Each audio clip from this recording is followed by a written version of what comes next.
Good morning all student. सो chapter 1B ਦੇ 2 lectures complete ਕਰਨ ਤੋਂ ਬਾਅਦ ਅੱਜ ਅਸੀਂ 3rd ਲੈਕਚਰ ਨੂੰ ਕੰਟੀਨਿਊ ਕਰਨ ਲੱਗੇ ਹਾਂ।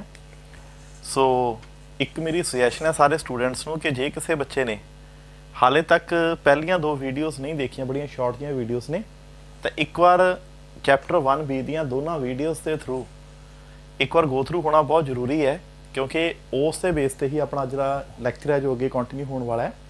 ਸੋ ਹੁਣ ਕੱਲੀ ਚੀਜ਼ ਅੱਜ ਧਿਆਨ ਨਾਲ ਸੁਣਿਓ। ਸਭ ਤੋਂ ਪਹਿਲਾਂ ਤਾਂ ਜੇ ਤੁਹਾਨੂੰ ਯਾਦ ਹੋਵੇ ਨਾ, ਜਿੱਥੇ ਅਸੀਂ ਸੈਕੰਡ ਵੀਡੀਓ ਛੱਡੀ ਸੀ, ਇੱਕ ਛੋਟਾ ਜਿਹਾ ਕਨਸੈਪਟ ਉੱਥੇ ਆਪਣਾ ਪੈਂਡਿੰਗ ਹੈ। ਪਹਿਲਾਂ ਅਸੀਂ ਉਸ ਕਨਸੈਪਟ ਨੂੰ ਕੰਪਲੀਟ ਕਰਦੇ ਹਾਂ। ਦੇਖੋ ਆਪਾਂ ਨੇ ਕੀ ਗੱਲ ਕਹੀ ਸੀ, ਅਸੀਂ ਉੱਥੇ ਇੱਕ ਆਰਟੀਕਲ ਕੀਤਾ ਸੀ ਕਿ ਜੀ ਸਪੋਜ਼ ਕਰੋ ਸਾਡੇ ਕੋਲ ਇੱਕ ਪੁਆਇੰਟ ਚਾਰਜ ਹੈ ਸੇ Q, ਇਸ ਤੋਂ ਥੋੜੀ ਦੂਰ ਇੱਥੇ ਕਿਤੇ ਇੱਕ ਪੁਆਇੰਟ ਹੈ ਔਰ ਇਸ ਪੁਆਇੰਟ ਤੇ ਕਿੰਨਾ ਇਲੈਕਟ੍ਰਿਕ ਫੀਲਡ ਹੈ, ਲਾਸਟ ਵੀਡੀਓ ਦੇ ਅੰਦਰ ਆਪਾਂ ਨੇ ਫਾਈਂਡ ਕੀਤਾ ਸੀ। ਤੇ ਜੇ ਤੁਹਾਨੂੰ ਯਾਦ ਹੋਵੇ, ਇਲੈਕਟ੍ਰਿਕ ਫੀਲਡ ਇੰਟੈਂਸਿਟੀ ਜਿਹੜੀ ਆਪਾਂ ਨੇ ਕੈਲਕੂਲੇਟ ਕੀਤੀ ਸੀ, ਉਹਦੀ ਵੈਲਿਊ ਸੀ ਬੇਟਾ 1/4 ਪਾਈ ਐਪਸਾਈਲਨ ਨॉट ਆਫਟਰ ਦੈਟ ਜੋ ਵੀ ਚਾਰਜ ਹੈ Q ਅਪੋਨ ਜੋ ਵੀ ਡਿਸਟੈਂਸ ਆਫ ਦਾ ਸਕੇਅਰ। ਇਹ ਉਹ ਟੌਪਿਕ ਹੈ ਜਿਹੜਾ ਆਲਰੇਡੀ ਪਿਛਲੀ ਵੀਡੀਓ ਦੇ ਵਿੱਚ ਆਪਾਂ ਕਰ ਚੁੱਕੇ ਹਾਂ। ਬਟ ਜਦੋਂ ਅਸੀਂ ਇਹ ਟੌਪਿਕ ਕੀਤਾ ਸੀ ਨਾ, ਤਾਂ ਮੈਂ ਤੁਹਾਨੂੰ ਬਾਰ-ਬਾਰ ਕਹਿ ਰਿਹਾ ਸੀ ਕਿ 1 ਮਿੰਟ ਲਈ ਸਕਰੀਨ ਨੂੰ ਪੌਜ਼ ਕਰ ਲਓ ਤੇ ਪੌਜ਼ ਕਰਕੇ ਦੇਖੋ ਬੇਟਾ ਇਹ ਕਿਹੜੀ ਫਾਰਮ ਹੈ। ਤਾਂ ਆਪਾਂ ਨੂੰ ਪਤਾ ਹੋਣੀ ਕਿਹੜੀ ਫਾਰਮ ਹੈ, ਇਹ ਇਲੈਕਟ੍ਰਿਕ ਫੀਲਡ ਇੰਟੈਂਸਿਟੀ ਦੀ ਸਕੇਲਰ ਫਾਰਮ ਹੈ। ਹੁਣ ਇੱਥੇ ਕੁਐਸਚਨ ਇਹ ਆਉਂਦਾ ਮਾਈਂਡ ਦੇ ਵਿੱਚ ਕਿ ਕੀ ਇਲੈਕਟ੍ਰਿਕ ਫੀਲਡ ਇੰਟੈਂਸਿਟੀ ਸਕੇਲਰ ਹੁੰਦੀ ਹੈ? ਤਾਂ ਆਨਸਰ ਇਜ਼ ਨੋ, ਇਹ ਸਕੇਲਰ ਨਹੀਂ ਹੁੰਦੀ ਬੇਟਾ, ਇੱਕ ਵੈਕਟਰ ਕੁਆਂਟੀਟੀ ਹੈ। ਹੁਣ ਤੁਸੀਂ ਇੱਥੇ ਸੋਚ ਸਕਦੇ ਹੋ ਕਿ ਸਰ ਜੇ ਵੈਕਟਰ ਕੁਆਂਟੀਟੀ ਹੈ ਫਿਰ ਇਸ ਨੂੰ ਸਕੇਲਰ ਫਾਰਮ 'ਚ ਕਿਉਂ ਲਿਖਿਆ ਹੈ? ਤਾਂ ਉਸ ਦੀ ਵਜ੍ਹਾ ਬੇਟਾ ਇੱਕੋ ਇੱਕ ਹੈ। ਸਭ ਤੋਂ ਪਹਿਲਾਂ ਅਸੀਂ ਕਨਸੈਪਟ ਨੂੰ ਅੰਡਰਸਟੈਂਡ ਕਰਨ ਲਈ ਇਹਦੀ ਸਕੇਲਰ ਫਾਰਮ ਪੜ੍ਹੀ ਹੈ।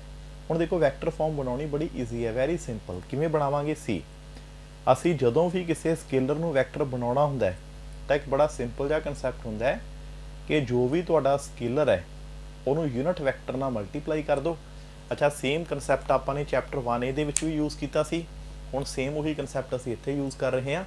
ਹੁਣ ਜੋ ਤੁਹਾਡੇ ਸਾਹਮਣੇ ਹੈ ਇਹ ਹੈ ਤਾਂ ਬੇਟਾ electric field intensity due to point charge ਹੈ, ਇੱਕ ਸਿੰਗਲ ਚਾਰਜ ਕਰਕੇ।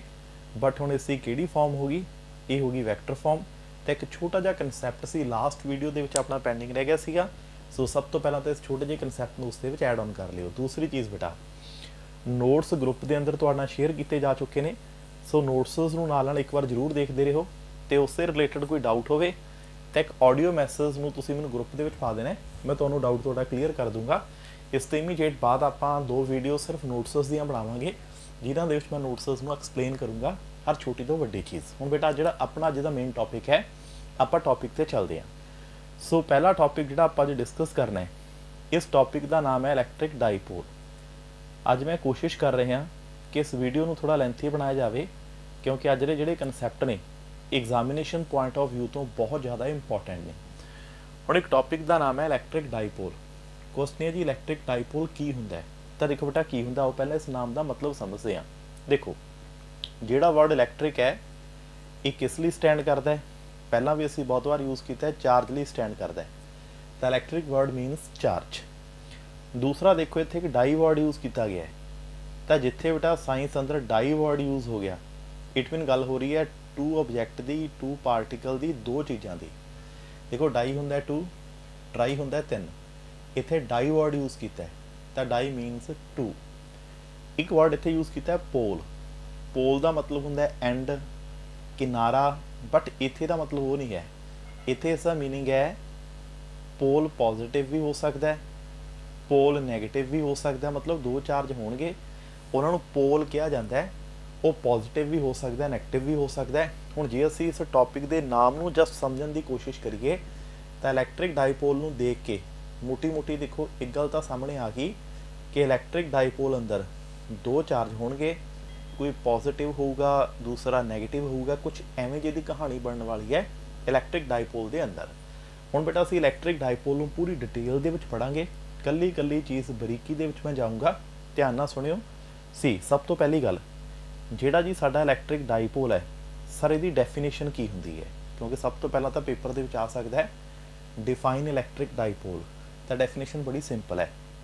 ਜਦੋਂ ਅਸੀਂ ਇਹਦੀ ਡੈਫੀਨੇਸ਼ਨ ਪੜ੍ਹਦੇ ਹਾਂ ਨਾ, ਤਾਂ ਬੇਟਾ ਡੈਫੀਨੇਸ਼ਨ ਅੰਦਰ ਅਸੀਂ ਸਿਰਫ 3 ਵਰਡ ਬੋਲਣੇ ਹੁੰਦੇ ਨੇ।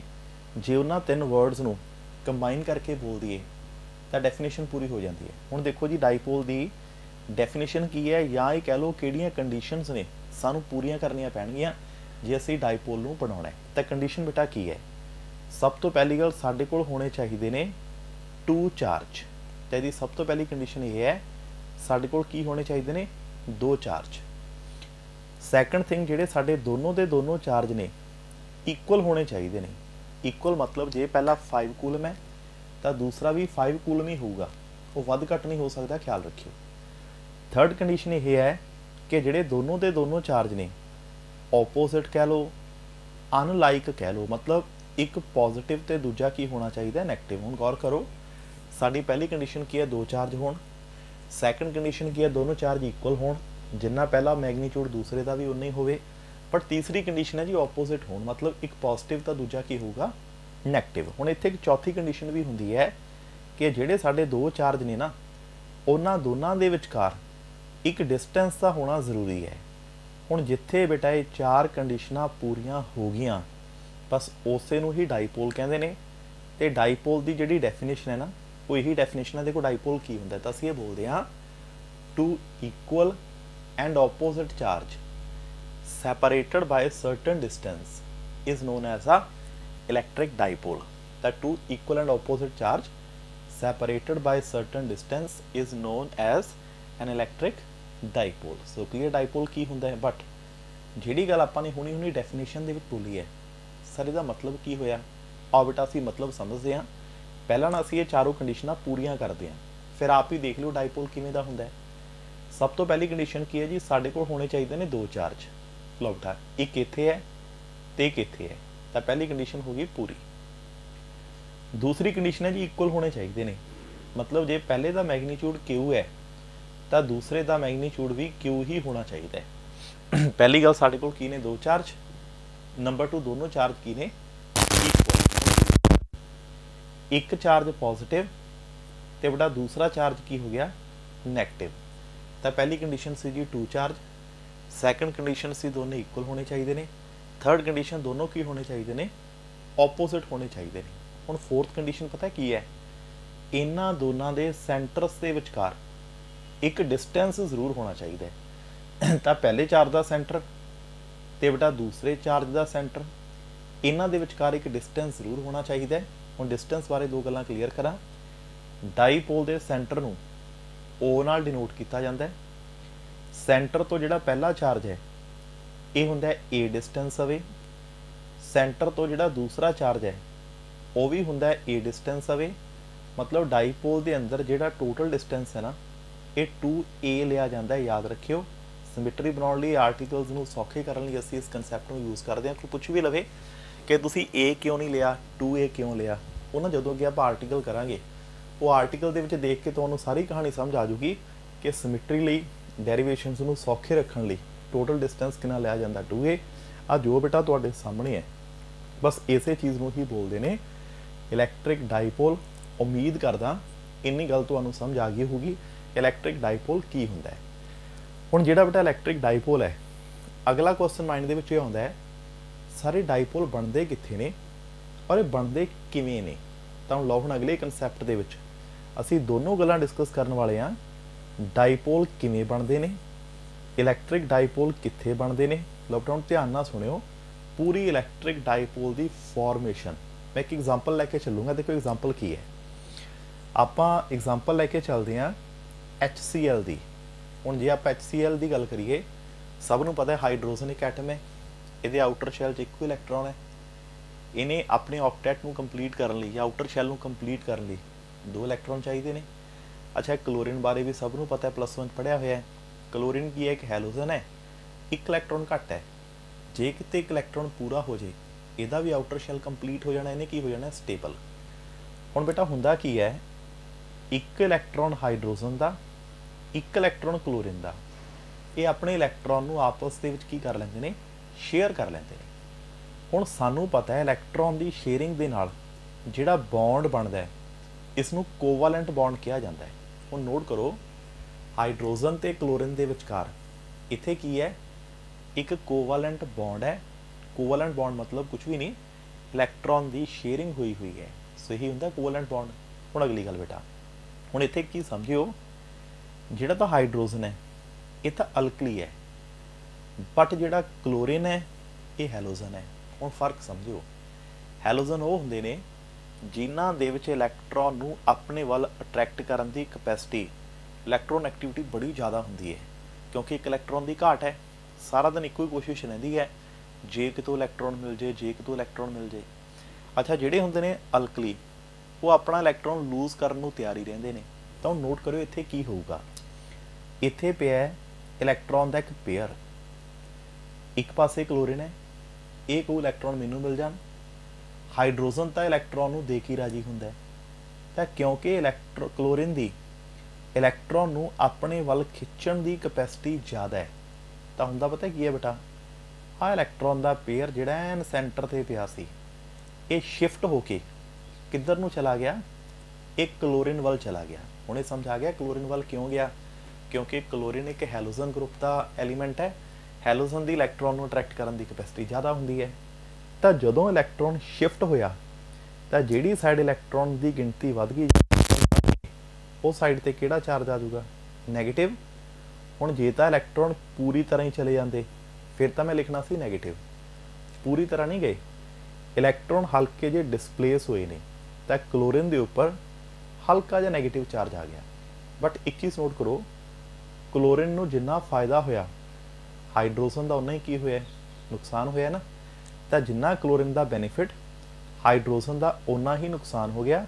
ਤਾਂ ਜਿੰਨਾ ਕਲੋਰੀਨ ਨੈਗੇਟਿਵ, ਹਾਈਡਰੋਜਨ ਉਨਾ ਹੀ ਕੀ ਹੋ ਗਿਆ, ਪੋਜ਼ਿਟਿਵ। ਹੁਣ ਇਹਨੂੰ ਧਿਆਨ ਨਾਲ ਦੇਖੋ, ਆ ਜੋ ਤੁਹਾਡੇ ਸਾਹਮਣੇ ਹੈ ਇਹੀ ਤਾਂ ਹੁੰਦਾ ਇਲੈਕਟ੍ਰਿਕ ਡਾਈਪੋਲ। ਹੁਣ ਤੁਸੀਂ ਕਹੋਗੇ ਸਾਰੇ ਡਾਈਪੋਲ ਕਿਵੇਂ ਹੋ ਗਿਆ, ਚਲੋ ਚੈੱਕ ਕਰਦੇ ਹਾਂ ਡਾਈਪੋਲ ਕਿਵੇਂ ਹੋ ਗਿਆ। ਦੇਖੋ ਡਾਈਪੋਲ ਦੀ ਪਹਿਲੀ ਕੰਡੀਸ਼ਨ ਕੀ ਸੀ, ਸਾਡੇ ਕੋਲ ਹੋਣੇ ਚਾਹੀਦੇ ਨੇ ਦੋ ਚਾਰਜ। ਧਿਆਨ ਨਾਲ HCl ਨੂੰ ਦੇਖੋ, ਕੀ ਦੋ ਚਾਰਜ ਹੈਗੇ ਨੇ, ਯੈਸ, ਤਾਂ ਪਹਿਲੀ ਕੰਡੀਸ਼ਨ ਪੂਰੀ। ਸੈਕੰਡ ਕੰਡੀਸ਼ਨ ਕੀ ਸੀ ਕਿ ਜਿਹੜੇ ਦੋਨੋਂ ਚਾਰਜ ਨੇ ਉਹ ਕਿਵੇਂ ਦੇ ਹੋਣੇ ਚਾਹੀਦੇ ਨੇ, ਇਕੁਅਲ।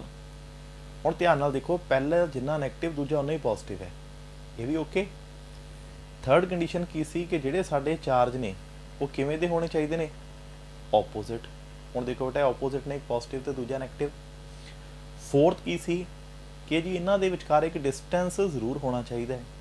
ਹੁਣ ਹਾਈਡਰੋਜਨ ਤੇ ਕਲੋਰੀਨ ਦੇ ਵਿਚਕਾਰ ਆ ਜਿਹੜਾ ਕੋਵੈਲੈਂਟ ਬੌਂਡ ਹੈ, ਇਹਦੀ ਜਿੰਨੀ ਵੀ ਲੈਂਥ ਹੋਊਗੀ ਉਹ ਡਿਸਟੈਂਸ ਹੀ ਹੋਊਗਾ। ਤਾਂ ਹੁਣ ਦੇਖੋ ਚਾਰ ਗੱਲਾਂ ਚਾਰੋਂ ਕੰਪਲੀਟ ਹੋ ਗਈਆਂ, ਤੇ ਜਿੱਥੇ ਬੇਟਾ ਇਹ ਚਾਰ ਗੱਲਾਂ ਕੰਪਲੀਟ ਹੋ ਗਈਆਂ, ਬਸ ਉਸੇ ਚੀਜ਼ ਨੂੰ ਹੀ ਡਾਈਪੋਲ ਕਿਹਾ ਜਾਂਦਾ ਹੈ। ਲਓ ਜੀ, ਐਵੇਂ ਬਣਦੇ ਨੇ ਡਾਈਪੋਲ। ਉਮੀਦ ਕਰਦਾ ਕਿ ਡਾਈਪੋਲ ਦੇ ਬਣਨ ਦੀ ਸਟੋਰੀ ਤੁਹਾਨੂੰ ਸਮਝ ਆ ਗਈ ਹੋਣੀ ਕਿ ਆਖਿਰਕਾਰ ਇਹ ਡਾਈਪੋਲ ਬਣਦੇ ਕਿਵੇਂ ਨੇ ਔਰ ਡਾਈਪੋਲ ਹੁੰਦੇ ਕੀ ਨੇ। ਸੋ ਕਲੀਅਰ। ਹੁਣ ਅਗਲੀ ਗੱਲ ਬੇਟਾ, ਇਲੈਕਟ੍ਰਿਕ ਡਾਈਪੋਲ ਮੂਵਮੈਂਟ ਦਾ ਆਈਡੀਆ ਲੈਣ ਤੋਂ ਬਾਅਦ ਸਾਨੂੰ ਇੰਨਾ ਕੁ ਕਲੀਅਰ ਹੋ ਗਿਆ ਕਿ ਡਾਈਪੋਲ ਕੀ ਹੁੰਦੇ ਨੇ, ਦੋ ਚਾਰਜ ਹੋਣ, ਇਕੁਅਲ ਹੋਣ, ਆਪੋਜ਼ਿਟ ਹੋਣ, ਥੋੜੇ ਜਿਹੇ ਡਿਸਟੈਂਸ ਤੇ ਪਏ ਹੋਣ, ਬਸ ਉਹ ਡਾਈਪੋਲ ਹੈ ਜੀ। ਡਾਈਪੋਲ ਦਾ ਸੈਂਟਰ ਉਹ ਹੁੰਦਾ, ਟੋਟਲ ਲੈਂਥ 2a ਹੁੰਦੀ ਹੈ, ਸੈਂਟਰ ਤੋਂ ਪਹਿਲਾ ਚਾਰਜ, ਸੈਂਟਰ ਤੋਂ ਦੂਸਰਾ ਚਾਰਜ ਹਮੇਸ਼ਾ a ਡਿਸਟੈਂਸ ਦੇ ਉੱਪਰ ਹੁੰਦੇ ਨੇ। ਇਹ ਵੀ ਇੱਕ ਇੰਪੋਰਟੈਂਟ ਪੁਆਇੰਟ ਹੈ। ਡਾਈਪੋਲ ਮੋਲੀਕਿਊਲ ਦੇ ਅੰਦਰ ਹੀ ਹੁੰਦੇ ਨੇ। ਬਣਦੇ ਕਿਵੇਂ ਨੇ, ਇੱਕ HCl ਦੀ ਐਗਜ਼ਾਮਪਲ ਦੇ ਕੇ ਮੈਂ ਸਮਝਾਤਾ, ਤੇ ਐਸੇ ਬਹੁਤ ਸਾਰੇ ਮੋਲੀਕਿਊਲ ਨੇ ਜਿਨ੍ਹਾਂ ਦੇ ਵਿੱਚ ਇਹ ਸਿਚੁਏਸ਼ਨ ਬਣਦੀ ਹੈ ਜਿੱਥੇ ਬਣਦੇ ਨੇ ਡਾਈਪੋਲ। ਇੱਕ ਐਗਜ਼ਾਮਪਲ ਆਪਾਂ ਲੈ ਕੇ ਚੱਲੇ ਹਾਂ, ਬਾਕੀ ਨੋਟਸ ਦੇ ਅੰਦਰ ਕਈ ਐਗਜ਼ਾਮਪਲਾਂ ਗਿਵਨ ਨੇ। ਜਦੋਂ ਲਾਈਵ ਕਲਾਸਿਸ ਸਟਾਰਟ ਹੋ ਗਈਆਂ ਤਾਂ ਇਹ ਚੀਜ਼ ਨੂੰ ਆਪਾਂ ਹੋਰ ਵੀ ਬਹੁਤ ਸਾਰੇ ਐਗਜ਼ਾਮਪਲਸ ਕਰਾਂਗੇ, ਬਟ ਫਿਲਹਾਲ ਮੇਰੀ ਇੱਕੋ ਹੀ ਕੋਸ਼ਿਸ਼ ਹੈ ਹਰ ਇੱਕ ਕਨਸੈਪਟ ਦੇ ਰਿਗਾਰਡਿੰਗ ਤੁਹਾਡਾ ਇੱਕ ਮਾਈਂਡ ਸੈੱਟ ਕਰਦਾ, ਤੁਹਾਨੂੰ ਇੱਕ ਆਈਡੀਆ ਦੇਦਾ, ਤਾਂ ਕਿ ਜਦੋਂ ਤੁਸੀਂ ਫਿਜ਼ਿਕਸ ਨੂੰ ਪ੍ਰੋਪਰ ਵੇ ਨਾਲ ਸਕੂਲ ਓਪਨ ਹੋ ਕੇ ਪੜ੍ਹਨਾ ਸ਼ੁਰੂ ਕਰੋ ਆਫਟਰ ਲੋਕਡਾਊਨ ਓਪਨ, ਤਾਂ ਜਿਹੜੇ ਕੰਮ ਨੂੰ ਤੁਹਾਡੇ ਹਫਤਾ ਲੱਗਣਾ ਬਸ ਉਹ ਕੰਮ ਇੱਕ ਦਿਨ 'ਚ ਹੋ ਜੇ, ਕਿਉਂਕਿ ਮੇਨ ਮੋਟਿਵ ਆਪਣਾ ਕੀ ਹੈ, ਟਾਈਮ ਨੂੰ ਸੇਵ ਕਰਨਾ। ਸੋ ਟਾਈਮ ਨਾ ਵੇਸਟ ਕਰਦੇ ਹੋਏ ਹੁਣ ਇਹਦੇ ਨਾਲ ਹੀ ਰਿਲੇਟਡ ਇੱਕ ਟੌਪਿਕ ਹੋਰ ਹੈ, ਧਿਆਨ ਨਾਲ ਦੇਖਿਓ ਜੋ ਮੈਂ ਲਿਖਣ ਲੱਗਿਆ। ਤਾਂ ਬੇਟਾ ਨੈਕਸਟ ਜਿਹੜਾ ਟੌਪਿਕ ਹੈ ਉਸ ਦੇ ਵਿੱਚ ਪਹਿਲਾ ਵਰਡ ਯੂਜ਼ ਹੋਇਆ ਇਲੈਕਟ੍ਰਿਕ, ਦੂਸਰਾ ਵਰਡ ਯੂਜ਼ ਹੋਇਆ ਡਾਈਪੋਲ। ਹੁਣ ਇੱਥੇ 1 ਮਿੰਟ ਲਈ ਗੌਰ ਕਰਿਓ। ਤੁਸੀਂ ਕਹੋਗੇ ਸਾਰੇ ਟੌਪਿਕ ਤਾਂ ਆਪਾਂ ਹੁਣੀ ਪੜ੍ਹ ਕੇ ਹਟੇ ਹਾਂ ਜੀ, ਬਿਲਕੁਲ ਪੜ੍ਹ ਕੇ ਹਟੇ ਹਾਂ। ਇੱਕ ਵਰਡ ਮੈਂ ਨਵਾਂ ਐਡ ਕਰਨ ਲੱਗਿਆ, ਇਸ ਨੂੰ ਬੋਲਦੇ ਨੇ ਮੂਵਮੈਂਟ। ਤਾਂ ਪਹਿਲਾਂ ਅਸੀਂ ਗੱਲ ਕੀਤੀ ਸੀ ਇਲੈਕਟ੍ਰਿਕ ਡਾਈਪੋਲ ਦੀ, ਹੁਣ ਇਲੈਕਟ੍ਰਿਕ ਡਾਈਪੋਲ ਦੀ ਗੱਲ ਨਹੀਂ ਕਰਾਂਗੇ, ਯਾਦ ਰੱਖਿਓ। ਹੁਣ ਅਸੀਂ ਗੱਲ ਕਰਾਂਗੇ ਇਲੈਕਟ੍ਰਿਕ ਡਾਈਪੋਲ ਮੂਵਮੈਂਟ ਦੀ। ਲਓ ਬੇਟਾ ਹੁਣ ਇਸ ਚੀਜ਼ ਨੂੰ ਧਿਆਨ ਨਾਲ ਸਮਝਿਓ। ਇਲੈਕਟ੍ਰਿਕ ਡਾਈਪੋਲ ਮੂਵਮੈਂਟ ਦੇ ਨਾਲ ਰਿਲੇਟਡ 6 ਹੀ ਗੱਲਾਂ ਨੇ, ਟੋਟਲ 6 ਪੁਆਇੰਟ ਨੇ। ਬਸ ਉਹ 6 ਪੁਆਇੰਟਸ ਜਿਸ ਬੱਚੇ ਨੂੰ ਆਉਂਦੇ ਨੇ ਸਮਝ ਲਓ ਉਸਨੂੰ ਕੀ ਆਉਂਦਾ ਹੈ, ਇਲੈਕਟ੍ਰਿਕ ਡਾਈਪੋਲ ਮੂਵਮੈਂਟ ਆਉਂਦੀ ਹੈ। ਹੁਣ ਕਿਹੜੀਆਂ 6 ਗੱਲਾਂ ਨੇ, चलो एक ही करके आप डिस्कस करते हैं। देखो सब तो पहली गल, जिथे इलैक्ट्रिक डाईपोल मूवमेंट होगी एक गल पक्की है, डाईपोल तो होना ही होना है। अच्छा डाईपोल मतलब साडे कोल किन्ने चार्ज होणगे, 2 चार्ज। सैकंड थिंग दोनों ते दोनों की होणगे, इक्वल होणगे। थर्ड दोनों की होणगे, एक पॉजिटिव ते दूजा नैगेटिव होगा। फोर्थ सेंटर दे विचकार टोटल डिस्टेंस कितना हो, 2a। सेंटर तो पहला चार्ज कितनी दूर है, a डिस्टेंस अवे। सेंटर तो दूसरा चार्ज कितनी दूर है, a डिस्टेंस अवे। तो हम इनू ध्यान नाल देखो, सब तो पहले मैं डाईपोल बना लिया। दा बेटा डाईपोल तो बनाना सीख लो चंगी तरह, क्योंकि हरेक आर्टिकल होने तो बाद इस चीज़ की तो लोड़ पैनी पैनी है। तो जिथे बोलता ना इलैक्ट्रिक डाईपोल मूवमेंट, एक गल तो कन्फर्म है कि डाईपोल तो होगी होगा। हुण सुनियो फिर इलैक्ट्रिक डाईपोल मूवमेंट की होंदी है। तो जी बेटा इलैक्ट्रिक डाईपोल मूवमेंट है ना, सब तो पहले असीं डैफिनेशन के उपर आउणे आ। आखिरकार जी इलैक्ट्रिक डाईपोल मूवमेंट की होंदी है और इस डाईपोल मूवमेंट की डैफिनेशन की है। तो जे बेटा असीं डैफिनेशन की गल करिए, बड़ी सिंपल जी डैफिनेशन है। देखो इलैक्ट्रिक डाईपोल मूवमेंट नूं पी नाल डिनोट किया जाता है और ये प्रोडक्ट होंदी है। हुण तुसीं पुछोगे सर काहदी प्रोडक्ट होंदी है। डाईपोल के अंदर देखो 2 चार्ज ने, दोनों दे विचों कोई एक charge magnitude of either charge इक्को जिहा है कि नहीं, कोई भी लै लो, multiply by length of the dipole. तो जे बेटा असीं किसी एक चार्ज के मैगनीट्यूड नूं आ डाईपोल की लेंथ ना मल्टीप्लाई कर दईए तो इस चीज़ नूं ही बोलते हैं इलैक्ट्रिक डाईपोल मूवमेंट। उम्मीद करदा डेफिनेशन क्लीयर होगी होनी। तो डेफिनेशन बड़ी सिंपल है, it is defined as the product of, किहदी प्रोडक्ट है, magnitude of charge and length of the dipole. हुण देखो मैगनीट्यूड कितना है, कैपिटल क्यू, कोई भी चार्ज ले लो। डाईपोल की लेंथ कितनी है, वो बेटा 2a हैगी है। बस आही डेफिनेशन है, यही इहदा फार्मूला है। हुण अगली गल, इहदा मतलब की होया, समझदे आ मतलब भी, पर पहला 4 गल्लां जिहड़ियां मोस्ट इंपॉर्टेंट ने मैं वो समझाता। देखो पहली गल, एग्जाम दे विच ना अक्सर एक गल पूछी जाती है कि जी डाईपोल मूवमेंट स्केलर है कि वैक्टर है। तो बेटा याद रखियो, डाईपोल मूवमेंट एक वैक्टर क्वांटिटी है, पहली गल। हुण जिहड़े वैक्टर हुंदे ने उन्हां दी अपनी एक डायरैक्शन भी तो हुंदी है और इहदी डायरैक्शन फिक्स है।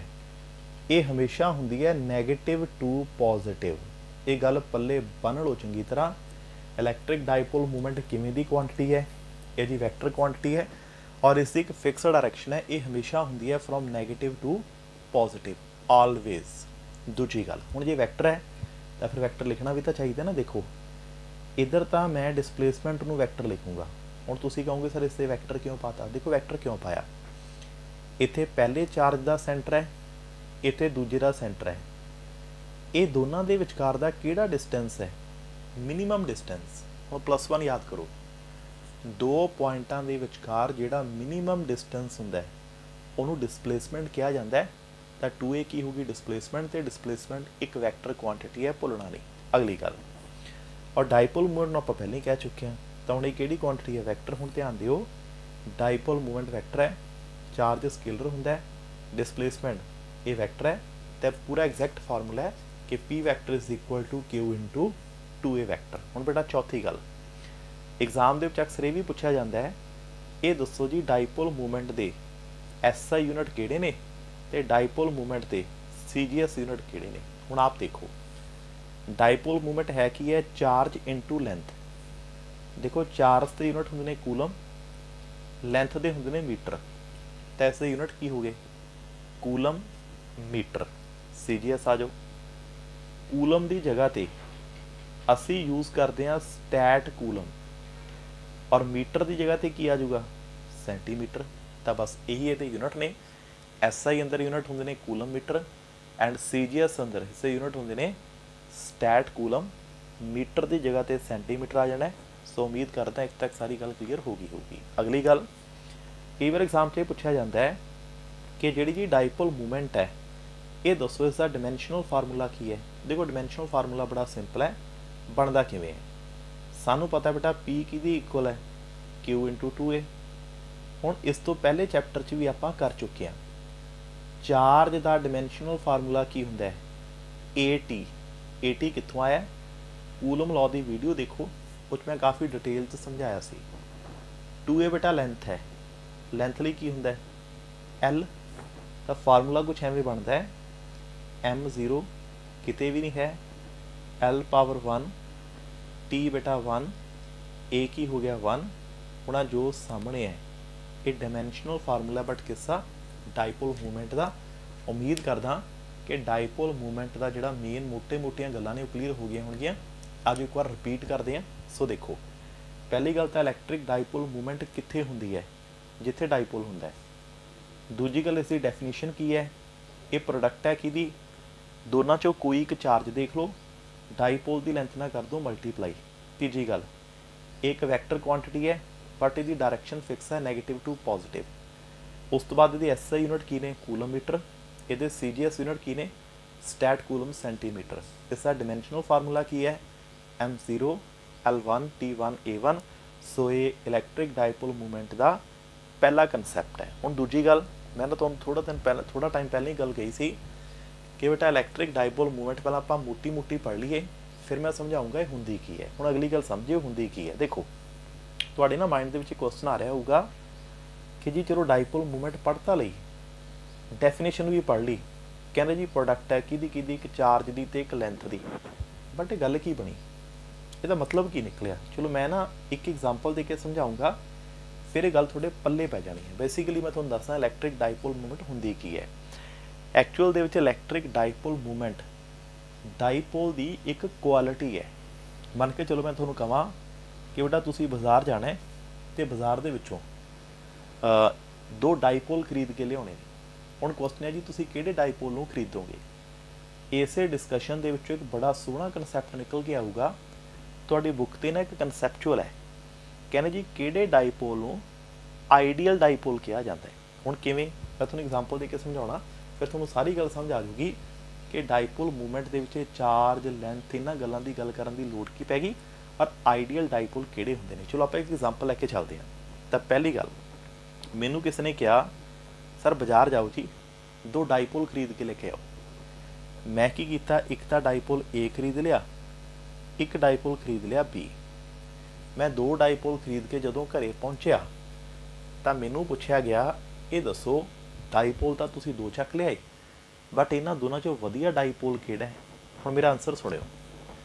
ਮੈਂ ਕਹਿ ਰਿਹਾ ਜਿਹੜਾ ਪਹਿਲਾ ਡਾਈਪੋਲ ਹੈ ਨਾ, ਇਹਦੀ ਜਿਹੜੀ ਡਾਈਪੋਲ ਮੂਵਮੈਂਟ ਹੈ 80 ਹੈ, ਅਤੇ ਜਿਹੜਾ ਦੂਜਾ ਡਾਈਪੋਲ ਹੈ ਨਾ ਉਹਦੀ ਜਿਹੜੀ ਡਾਈਪੋਲ ਮੂਵਮੈਂਟ ਹੈ ਉਹ ਵੀ 80 ਹੈ। ਹੁਣ ਨੋਟ ਕਰਿਓ, ਇਹਨਾਂ ਦੋਨਾਂ ਦੀ ਡਾਈਪੋਲ ਮੂਵਮੈਂਟ ਸੇਮ ਹੈ, ਪਹਿਲੇ ਦੀ ਵੀ 80 ਅਤੇ ਦੂਜੇ ਦੀ ਵੀ 80। ਤਾਂ ਦੱਸੋ ਬੱਚੇ, ਦੇਖਣ ਨੂੰ ਤੁਹਾਨੂੰ ਕੀ ਲੱਗਦਾ ਹੈ ਕਿ ਦੋਨਾਂ 'ਚੋਂ ਕਿਹੜਾ ਵਧੀਆ? ਤਾਂ ਪਹਿਲੀ ਨਜ਼ਰ ਹਰ ਇੱਕ ਬੱਚਾ ਦੇਖ ਕੇ ਹੀ ਕਹੂਗਾ ਸਰ ਦੋਨਾਂ ਦੀ ਡਾਈਪੋਲ ਮੂਵਮੈਂਟ ਤਾਂ ਸੇਮ ਹੈ, ਤਾਂ ਇੱਕੋ ਜਿਹੀ ਹੋਏ ਜੀ, ਇਹਨਾਂ 'ਚ ਵਧੀਆ ਘਟੀਆ ਵਾਲੀ ਕਿਹੜੀ ਗੱਲ ਹੋਊਗੀ? ਨਹੀਂ। ਹੁਣ ਸਮਝਿਓ ਵਧੀਆ ਘਟੀਆ ਵਾਲੀ ਗੱਲ ਕਿਵੇਂ ਪਤਾ ਲੱਗਦੀ ਹੈ। ਦੇਖੋ, ਮੈਂ ਤੁਹਾਨੂੰ ਪਹਿਲਾਂ ਕਿਹਾ ਕਿ ਡਾਈਪੋਲ ਮੂਵਮੈਂਟ ਨੂੰ ਦੇਖਣ ਲਈ 2 ਚੀਜ਼ਾਂ ਦੇਖਣੀਆਂ ਬਹੁਤ ਜ਼ਰੂਰੀ ਨੇ, ਇੱਕ ਚਾਰਜ, ਇੱਕ ਡਾਈਪੋਲ ਦੀ ਲੈਂਥ। ਹੁਣ ਤੁਹਾਨੂੰ ਸਾਰੀ ਕਹਾਣੀ ਸਮਝਾਉਣਾ ਮੈਂ, ਦੇਖੋ ਕਿਵੇਂ।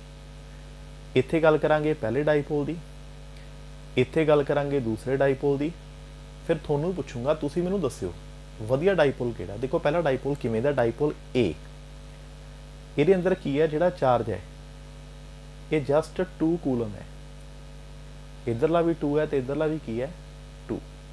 ਚਾਰਜ ਕਿੰਨਾ? 2। ਅੱਛਾ, ਇਹਨਾਂ ਦੋਨਾਂ ਦੇ ਵਿਚਕਾਰ ਜਿਹੜਾ ਡਿਸਟੈਂਸ ਹੈ ਇਹ 40 ਹੈ। ਹੁਣ ਦੇਖੋ ਅਸੀਂ ਡਾਈਪੋਲ ਮੂਵਮੈਂਟ ਕਿਵੇਂ ਲੱਭਾਂਗੇ? ਤਾਂ ਆਪਾਂ ਕਿਹਾ ਸੀ ਚਾਰਜ ਇਨਟੂ ਲੈਂਥ। ਹੁਣ ਚਾਰਜ ਇੱਥੇ 2 ਹੈ, ਲੈਂਥ ਇੱਥੇ 40 ਹੈ, ਤਾਂ ਬੋਲੋ ਡਾਈਪੋਲ ਮੂਵਮੈਂਟ ਕਿੰਨੀ ਹੋਊਗੀ? ਹੋਊਗੀ ਨਾ 80। ਹੁਣ B ਤੇ ਆ ਜਾਓ। B ਦੇ ਅੰਦਰ ਕੀ ਹੈ? ਜਿਹੜਾ ਪਹਿਲਾ ਚਾਰਜ ਹੈ ਇੱਥੇ ਹੈ ਅਤੇ ਜਿਹੜਾ ਦੂਸਰਾ ਚਾਰਜ ਇੱਥੇ ਹੈ। ਪਹਿਲਾ ਚਾਰਜ ਜਿਹੜਾ ਆਹ ਵਾਲਾ ਪਹਿਲਾ ਚਾਰਜ ਹੈ ਇਹਦੀ ਵੈਲਿਊ ਹੈਗੀ 20 ਕੂਲਮ ਆ, 20 ਕੂਲਮ ਆ, ਔਰ ਇਹ ਪਿਆ ਵੀ ਬੜਾ ਨੇੜੇ ਹੈ, ਸਿਰਫ 4 ਮੀਟਰ ਦੂਰ ਪਿਆ ਹੈ। ਹੁਣ ਦੇਖੋ ਡਾਈਪੋਲ ਮੂਵਮੈਂਟ ਕਿੰਨੀ, ਤਾਂ ਇੱਥੇ ਚਾਰਜ ਕਿੰਨਾ ਹੈ 20, ਲੈਂਥ ਕਿੰਨੀ ਹੈ 4, ਇਹ ਵੀ 80 ਹੋ ਗਿਆ। ਹੁਣ ਸਮਝੋ ਧਿਆਨ ਨਾਲ, ਹੁਣ ਤੁਹਾਨੂੰ ਗੱਲ ਸਮਝ ਆਊਗੀ ਕਿ ਚਾਰਜ ਨੂੰ ਲੈਂਥ ਨਾਲ ਮਲਟੀਪਲਾਈ ਕਰਨ ਨਾਲ ਕਿਹੜਾ ਕਨਸੈਪਟ ਕਲੀਅਰ ਹੁੰਦਾ ਹੈ। ਦੇਖੋ ਕਿਹੜਾ ਕਨਸੈਪਟ ਕਲੀਅਰ ਹੁੰਦਾ ਹੈ। ਪਹਿਲੇ ਅੰਦਰ ਦੇਖੋ ਧਿਆਨ ਨਾਲ ਕੀ ਹੈ, ਚਾਰਜ ਬਹੁਤ ਛੋਟੇ ਨੇ, ਬਸ 2 ਕੂਲਮ ਹੀ ਹੈ, ਤੇ ਪਏ ਬਹੁਤ ਦੂਰ ਨੇ, 40 ਮੀਟਰ ਤੇ ਪਏ ਨੇ। ਦੇਖੋ ਇੱਕ ਤਾਂ ਚਾਰਜ ਛੋਟਾ ਹੈ, ਇੱਕ ਪਿਆ ਬੜੀ ਦੂਰ ਹੈ 40 ਮੀਟਰ ਤੇ। ਇਹ ਦੱਸੋ ਚਾਰਜ ਛੋਟਾ ਹੋਵੇ ਤੇ ਪਿਆ ਵੀ ਬਹੁਤ ਦੂਰ ਹੋਵੇ ਤਾਂ ਉਹਦੇ ਅਸਰ, ਉਹਦੇ ਇਫੈਕਟ ਵੱਧ ਹੋਣਗੇ ਕਿ ਘੱਟ ਹੋਣਗੇ? ਘੱਟ ਹੀ ਹੋਣਗੇ। ਇੱਕ ਤਾਂ ਚਾਰਜ ਵੈਸੇ ਹੀ ਛੋਟੇ ਨੇ, ਇੱਕ 40 ਮੀਟਰ ਤੇ ਪਏ ਨੇ, ਤਾਂ ਚਾਰਜ ਛੋਟੇ ਨੇ, ਦੂਰ ਦੂਰ ਪਏ ਨੇ, ਇਸ ਕਰਕੇ ਜਿਹੜਾ A ਵਾਲਾ ਡਾਈਪੋਲ ਹੈ ਇਹਦੇ ਇਫੈਕਟ ਕੋਈ ਬਹੁਤੇ ਵਧੀਆ ਨਹੀਂ ਹੋਣਗੇ, ਇਹ ਵਧੀਆ ਡਾਈਪੋਲ ਨਹੀਂ ਹੈ। ਹੁਣ B ਨੂੰ ਦੇਖੋ, ਚਾਰਜ ਨੇ 20 ਕੂਲਮ, ਵੱਡੇ ਚਾਰਜ ਨੇ, ਪਏ ਵੀ ਸਿਰਫ 4 ਮੀਟਰ ਤੇ ਨੇ, ਨੇੜੇ ਨੇੜੇ ਪਏ ਨੇ। ਤਾਂ ਚਾਰਜ ਵੱਡੇ ਨੇ, ਪਏ ਵੀ ਨੇੜੇ ਨੇੜੇ ਨੇ, ਤਾਂ ਇੱਕ ਤਾਂ ਚਾਰਜ ਊਂ ਵੱਡਾ ਹੋ ਗਿਆ, ਇੱਕ ਪਿਆ ਨੇੜੇ ਹੈ, ਤਾਂ ਇਹਦੇ ਇਫੈਕਟ ਜ਼ਿਆਦਾ ਹੋਣਗੇ। ਤਾਂ ਇਹਨਾਂ ਦੋਨਾਂ ਦੇ ਵਿੱਚੋਂ ਜਿਹੜਾ B ਡਾਈਪੋਲ ਹੈ ਉਹ ਬੈਟਰ ਹੈ ਐਜ਼ ਕੰਪੇਅਰ ਟੂ A। ਚਾਹੇ ਡਾਈਪੋਲ ਮੂਵਮੈਂਟ ਸੇਮ ਹੀ ਕਿਉਂ ਨਾ ਹੋਵੇ, ਬਟ ਫਿਰ ਵੀ ਅਸਲ ਗੱਲ ਕਿੱਥੋਂ ਪਤਾ ਲੱਗਦੀ ਹੈ? ਚਾਰਜ ਕਿੰਨਾ ਤੇ ਲੈਂਥ ਕਿੰਨੀ। ਹੁਣ ਇਹਦੇ ਨਾਲ ਰਿਲੇਟਡ ਨਾ ਥੋੜੀ ਬੁੱਕ ਤੇ ਇੱਕ ਕਨਸੈਪਚੁਅਲ ਪਿਆ ਤੇ ਉਹਦਾ ਆਨਸਰ ਇੱਥੋਂ ਹੀ ਆਉਣਾ ਹੈ। ਤੁਹਾਡੀ ਬੁੱਕ ਤੇ ਇੱਕ ਕੁਐਸਚਨ ਹੈ, ਕਹਿੰਦੇ ਇਹ ਦੱਸੋ ਜਿਹੜੇ ਆਈਡੀਅਲ ਡਾਈਪੋਲ ਹੁੰਦੇ ਨੇ ਉਹ ਕਿਹੜੇ ਹੁੰਦੇ ਨੇ। ਦੇਖੋ ਆਈਡੀਅਲ ਡਾਈਪੋਲ ਕੌਣ ਨੇ, ਪਹਿਲਾਂ ਆਪਾਂ ਉਹਦੀ ਗੱਲ ਕਰੀਏ। ਅੱਛਾ, ਆਈਡੀਅਲ ਵਰਡ ਤੁਸੀਂ ਪਹਿਲਾਂ ਸੁਣਿਆ ਹੋਣਾ ਬਥੇਰਾ, ਠੀਕ ਹੈ। ਤਾਂ ਆਈਡੀਅਲ ਵਰਡ ਜਿਹੜਾ ਆਪਾਂ ਬੋਲਦੇ ਹਾਂ ਅਕਸਰ, ਤਾਂ ਆਈਡੀਅਲ ਵਰਡ ਦਾ ਮਤਲਬ ਕੀ ਹੁੰਦਾ ਹੈ? ਚਲੋ ਆਪਾਂ ਪਹਿਲਾਂ ਆਈਡੀਅਲ ਦੀ ਵੈਸੇ ਗੱਲ ਕਰਦੇ ਹਾਂ। ਤੁਸੀਂ ਨਾ ਇੱਕ ਐਸੇ ਲਿਖਦੇ ਹੁੰਦੇ ਸੀ, ਆਈਡੀਅਲ ਟੀਚਰ ਲਿਖਦੇ ਹੁੰਦੇ ਸੀ ਨਾ, ਮਾਈ ਆਈਡੀਅਲ ਟੀਚਰ। ਆਈਡੀਅਲ ਉਹ ਹੁੰਦਾ ਸੀ ਜਿਹਨੂੰ ਅਸੀਂ ਕਹਿੰਦੇ ਸੀ ਸਭ ਤੋਂ ਵਧੀਆ ਟੀਚਰ। ਹੁਣ ਜੇ ਮੈਂ ਕਹਾਂ ਆਈਡੀਅਲ ਡਾਈਪੋਲ, ਤਾਂ ਆਈਡੀਅਲ ਡਾਈਪੋਲ ਕਿਹੜਾ ਹੋਊਗਾ? ਸਭ ਤੋਂ ਵਧੀਆ ਡਾਈਪੋਲ। ਤੇ ਦੇਖੋ ਮੈਂ ਹੁਣੀ ਇੱਕ ਗੱਲ ਕਹੀ ਸੀ, ਵਧੀਆ ਡਾਈਪੋਲ ਉਹ ਹੁੰਦੇ ਨੇ ਚਾਰਜ ਹੋਵੇ ਵੱਡੇ ਤੋਂ ਵੱਡਾ ਤੇ ਡਿਸਟੈਂਸ ਹੋਵੇ ਛੋਟੇ ਤੋਂ ਛੋਟਾ। ਬਸ ਇਹ ਦੋ ਗੱਲਾਂ ਯਾਦ ਰੱਖਿਓ, ਪੇਪਰ ਦੇ ਵਿੱਚ ਪੁੱਛਿਆ ਜਾਂਦਾ ਹੈ ਸਭ ਤੋਂ ਬੈਸਟ ਡਾਈਪੋਲ ਕਿਹੜਾ ਹੈ, ਸਭ ਤੋਂ ਆਈਡੀਅਲ ਡਾਈਪੋਲ ਕਿਹੜਾ ਹੈ। ਤਾਂ ਬੜਾ ਸਿੰਪਲ ਜਿਹਾ ਆਨਸਰ ਆਊਗਾ, ਚਾਰਜ ਦਾ ਮੈਗਨੀਚਿਊਡ ਐਜ਼ ਲਾਰਜ ਐਜ਼ ਪੋਸੀਬਲ ਤੇ ਉਹਨਾਂ ਦੇ ਵਿਚਕਾਰ ਦਾ ਜਿਹੜਾ ਡਿਸਟੈਂਸ ਹੈ ਐਜ਼ ਸਮੌਲ ਐਜ਼ ਪੋਸੀਬਲ। ਤਾਂ ਇਸ ਨੂੰ ਅਸੀਂ ਕਹਾਂਗੇ ਆਈਡੀਅਲ ਡਾਈਪੋਲ। ਤੇ ਇਸ ਕਨਸੈਪਟ ਤੋਂ ਉਮੀਦ ਕਰਦਾ ਤੁਹਾਨੂੰ ਇੰਨੀ ਕੁ ਗੱਲ ਸਮਝ ਆ ਗਈ ਹੋਣੀ ਕਿ ਡਾਈਪੋਲ ਦੇ ਅੰਦਰ Q into 2A ਚਾਰਜ ਨੂੰ ਡਿਸਟੈਂਸ ਨਾਲ ਮਲਟੀਪਲਾਈ ਕਰਨ ਤੋਂ ਬਾਅਦ ਕਿਹੜੀ ਚੀਜ਼ ਕਲੀਅਰ ਹੁੰਦੀ ਹੈ। ਸੋ ਇਹੀ ਹੁੰਦੀ ਹੈ ਇਲੈਕਟ੍ਰਿਕ ਡਾਈਪੋਲ ਮੂਵਮੈਂਟ। ਹੁਣ ਬੇਟਾ ਅਸੀਂ ਦੋ ਗੱਲਾਂ ਪੜ੍ਹ ਲਈਆਂ, ਇਲੈਕਟ੍ਰਿਕ ਡਾਈਪੋਲ ਕੀ ਹੁੰਦਾ ਅਸੀਂ ਉਹ ਵੀ ਪੜ੍ਹ ਲਿਆ, ਇਲੈਕਟ੍ਰਿਕ ਡਾਈਪੋਲ ਮੂਵਮੈਂਟ ਕੀ ਹੁੰਦੀ ਹੈ ਅਸੀਂ ਉਹ ਵੀ ਪੜ੍ਹ ਲਈ। ਤੇ ਜਿੰਨੀਆਂ ਗੱਲਾਂ ਅਸੀਂ ਕਰ ਲਈਆਂ ਇੱਕ ਵਾਰ ਮੈਂ 1 ਮਿੰਟ ਦੇ ਵਿੱਚ ਇੱਕ ਸਾਹ ਦੇ ਵਿੱਚ ਰਿਪੀਟ ਕਰੂੰਗਾ, ਉਸ ਤੋਂ ਬਾਅਦ ਫਿਰ ਆਪਾਂ ਡਿਸਕਸ ਕਰਦੇ ਹਾਂ ਇੱਕ ਬਹੁਤ ਇੰਪੋਰਟੈਂਟ ਆਰਟੀਕਲ ਆਪਾਂ ਅੱਜ ਕਰਾਂਗੇ। ਬਟ ਉਹਨੂੰ ਸ਼ੁਰੂ ਕਰਨ ਤੋਂ ਪਹਿਲਾਂ ਜਿੰਨਾ ਆਪਾਂ ਪੜ੍ਹਿਆ ਇੱਕ ਵਾਰ ਆਪਾਂ ਰਿਪੀਟ ਕਰੀਏ, ਕਿਉਂਕਿ ਨੈਕਸਟ ਆਰਟੀਕਲ ਤੋਂ ਪਹਿਲਾਂ 7-8 ਗੱਲਾਂ ਤੁਹਾਨੂੰ ਕਲੀਅਰ ਹੋਣੀਆਂ ਚਾਹੀਦੀਆਂ ਨੇ। ਦੇਖੋ ਕਿਹੜੀਆਂ 7-8 ਗੱਲਾਂ ਨੇ ਆਪਾਂ ਡਿਸਕਸ ਕਰਦੇ ਹਾਂ। ਸਭ ਤੋਂ ਪਹਿਲੀ ਗੱਲ, ਇਲੈਕਟ੍ਰਿਕ ਡਾਈਪੋਲ ਕੀ ਹੁੰਦਾ ਹੈ। ਇਲੈਕਟ੍ਰਿਕ ਡਾਈਪੋਲ ਕੀ ਹੁੰਦਾ ਹੈ, ਸਾਡੇ ਕੋਲ ਹੁੰਦੇ ਨੇ 2 ਚਾਰਜ, ਦੋਨੋਂ ਇਕੁਅਲ ਵੀ ਹੋਣਗੇ, ਆਪੋਜ਼ਿਟ ਵੀ ਹੋਣਗੇ ਤੇ ਦੋਨਾਂ ਦੇ ਵਿਚਕਾਰ ਇੱਕ ਡਿਸਟੈਂਸ ਜ਼ਰੂਰ ਹੋਣਾ ਚਾਹੀਦਾ ਹੈ। ਆਹ 4 ਕੰਡੀਸ਼ਨਾਂ ਜਿੱਥੇ ਪੂਰੀਆਂ ਹੋ ਗਈਆਂ ਉਸ ਨੂੰ ਮੈਂ ਡਾਈਪੋਲ ਕਹੂੰਗਾ। ਦੂਜੀ ਗੱਲ, ਡਾਈਪੋਲ ਨੂੰ ਡਰਾ ਕਿਵੇਂ ਕਰਨਾ ਹੈ, 2 ਚਾਰਜ ਲੈ ਲੈਣੇ ਨੇ QQ, ਦੋਨਾਂ ਨੂੰ 2A ਡਿਸਟੈਂਸ ਉੱਪਰ ਰੱਖਣਾ ਹੈ। ਸੈਂਟਰ ਤੋਂ ਪਹਿਲਾ ਚਾਰਜ, ਸੈਂਟਰ ਤੋਂ ਦੂਜਾ ਚਾਰਜ ਹਮੇਸ਼ਾ ਕਿੰਨੀ ਦੂਰ ਹੁੰਦਾ ਹੈ, A ਡਿਸਟੈਂਸ ਆਵੇ। ਇੱਕ ਚੀਜ਼ ਬੇਟਾ ਹੋਰ ਯਾਦ ਰੱਖਿਓ, ਜਦੋਂ ਵੀ ਕਿਤੇ ਡਾਈਪੋਲ ਨੂੰ ਡਰਾ ਕਰਨਾ ਹੈ ਪੋਜ਼ਿਟਿਵ ਚਾਰਜ ਹਮੇਸ਼ਾ ਰਾਈਟ ਹੈਂਡ ਸਾਈਡ ਦੇ ਉੱਪਰ ਹੀ ਰੱਖਣਾ ਹੈ। ਇਸ ਦੇ ਨਾਲ ਕੀ ਹੋਊਗਾ, ਤੁਹਾਡੀਆਂ ਡੈਰੀਵੇਸ਼ਨਾਂ, ਤੁਹਾਡੇ ਆਰਟੀਕਲ ਨਾ ਬੜੇ ਸਿੰਪਲ ਹੋ ਜਾਣਗੇ, ਤੁਹਾਨੂੰ ਕਿਸੇ ਕਿਸਮ ਦੀ ਕਨਫਿਊਜ਼ਨ ਨਹੀਂ ਪਊਗੀ। ਔਰ ਇਹ ਚੀਜ਼ ਬਹੁਤ ਇੰਪੋਰਟੈਂਟ ਹੈ, ਖਿਆਲ ਰੱਖਿਓ, ਕਿਉਂਕਿ ਜੇ ਇੱਕ ਵਾਰ ਕਨਫਿਊਜ਼ ਹੋ ਗਏ ਤਾਂ ਆਰਟੀਕਲ ਕੀ ਸਾਰਾ ਕੁਝ ਹੀ ਗੜਬੜ ਹੋ ਜਾਂਦਾ ਹੈ। ਡਾਈਪੋਲ ਪੜ੍ਹਨ ਤੋਂ ਬਾਅਦ ਇੰਪੋਰਟੈਂਟ ਹੁੰਦੀ ਹੈ ਡਾਈਪੋਲ ਮੂਵਮੈਂਟ। ਹੁਣ ਡਾਈਪੋਲ ਮੂਵਮੈਂਟ ਕੀ ਹੈ, ਇਹ ਪ੍ਰੋਡਕਟ ਹੈ ਜੀ ਕਿਹਦੀ, ਚਾਰਜ ਦਾ ਮੈਗਨੀਚਿਊਡ ਤੇ ਲੈਂਥ ਆਫ ਡਾਈਪੋਲ। ਯੂਨਿਟ ਕੀ ਨੇ, coulomb metre, stat coulomb centimetre. After that ਇਹ ਵੈਕਟਰ ਕੁਆਂਟਿਟੀ ਹੈ, ਡਾਇਰੈਕਸ਼ਨ ਇਹਦੀ ਫਿਕਸ ਹੈ ਜੀ, ਨੈਗੇਟਿਵ ਟੂ ਪੋਜ਼ਿਟਿਵ। ਔਰ ਡਾਈਪੋਲ ਮੂਵਮੈਂਟ ਤੋਂ ਸਾਨੂੰ ਇਹ ਪਤਾ ਲੱਗ ਜਾਂਦਾ ਹੈ ਕਿ ਜਿਹੜਾ ਸਾਡਾ ਡਾਈਪੋਲ ਹੈ ਉਹ ਕਿਵੇਂ ਦਾ ਹੈ, ਕਿੰਨਾ ਕੁ ਵਧੀਆ ਡਾਈਪੋਲ ਹੈ, ਕਿੰਨਾ ਕੁ ਘਟੀਆ ਡਾਈਪੋਲ ਹੈ। ਸੋ ਇਹ ਸਾਰੀਆਂ ਛੋਟੀਆਂ ਗੱਲਾਂ ਜੇ ਤੁਹਾਨੂੰ ਕਲੀਅਰ ਨੇ ਤਾਂ ਉਮੀਦ ਕਰਦਾ ਕਿ ਹੁਣ ਤੁਸੀਂ ਆਰਟੀਕਲ ਕਰਨ ਜੋਗੇ ਹੋਗੇ। ਤਾਂ ਜਿਹੜਾ ਡਾਈਪੋਲ ਹੈ ਨਾ, ਇਸ ਦੇ 2 ਆਰਟੀਕਲ ਨੇ। ਫਸਟ ਆਰਟੀਕਲ ਆਪਾਂ ਅੱਜ ਕਰਨ ਲੱਗੇ ਹਾਂ, ਤੇ ਜਿਹੜਾ ਆਰਟੀਕਲ ਮੈਂ ਕਰਵਾ ਰਿਹਾ ਨਾ, ਦੇਖੋ 2001 ਤੋਂ ਮੈਂ ਪੜ੍ਹਾ ਰਿਹਾ, ਅੱਜ 2020 ਹੋ ਗਈ, ਮਤਲਬ 19 ਸੈਸ਼ਨ, 19 ਬੈਚਸ ਤਾਂ ਮੇਰੇ ਹੱਥਾਂ 'ਚੋਂ ਨਿਕਲ ਚੁੱਕੇ ਨੇ। ਔਰ ਉਹਨਾਂ 19 ਦੇ ਵਿੱਚੋਂ 15 ਤੋਂ 16 ਐਗਜ਼ਾਮ ਐਸੇ ਸੀ ਜਿਨ੍ਹਾਂ 'ਚ ਇਹ ਆਰਟੀਕਲ ਆ ਹੀ ਆਇਆ ਹੈ। ਸੋ ਇਸ ਕਰਕੇ ਮੋਸਟ ਇੰਪੋਰਟੈਂਟ ਆਰਟੀਕਲ ਹੈ। ਤੁਸੀਂ ਜਦੋਂ ਵੀ ਕਿਤੇ 10 ਈਅਰ ਚੱਕੋਗੇ ਨਾ, ਸਭ ਤੋਂ ਵੱਧ ਜੇ ਤੁਹਾਨੂੰ 1B ਦੇ ਵਿੱਚੋਂ ਕੋਈ ਆਰਟੀਕਲ ਮਿਲਣਾ ਹੈ, ਆਹ ਵਾਲਾ ਜਿਹੜਾ ਆਪਾਂ ਹੁਣ ਕਰਨ ਲੱਗੇ ਹਾਂ। ਹੁਣ ਆਰਟੀਕਲ ਕੀ ਹੈ, ਪਹਿਲਾਂ ਅਸੀਂ ਆਰਟੀਕਲ ਨੂੰ ਸਮਝਦੇ ਹਾਂ, ਫਿਰ ਪੂਰੀ ਡਿਟੇਲ ਸਮਝਾਊਂਗਾ। ਸੁਣਿਓ ਧਿਆਨ ਨਾਲ, ਕੰਸਨਟ੍ਰੇਸ਼ਨ ਰੱਖ ਕੇ ਹੁਣ 10-15 ਮਿੰਟ ਸੁਣਿਓ। ਅਸੀਂ ਬੇਟਾ ਕੀ ਕਰਨਾ ਹੈ, ਸਭ ਤੋਂ ਪਹਿਲੀ ਗੱਲ ਤਾਂ ਫਾਈਂਡ ਕਰਨੀ ਹੈ ਇਲੈਕਟ੍ਰਿਕ ਫੀਲਡ ਇੰਟੈਂਸਿਟੀ।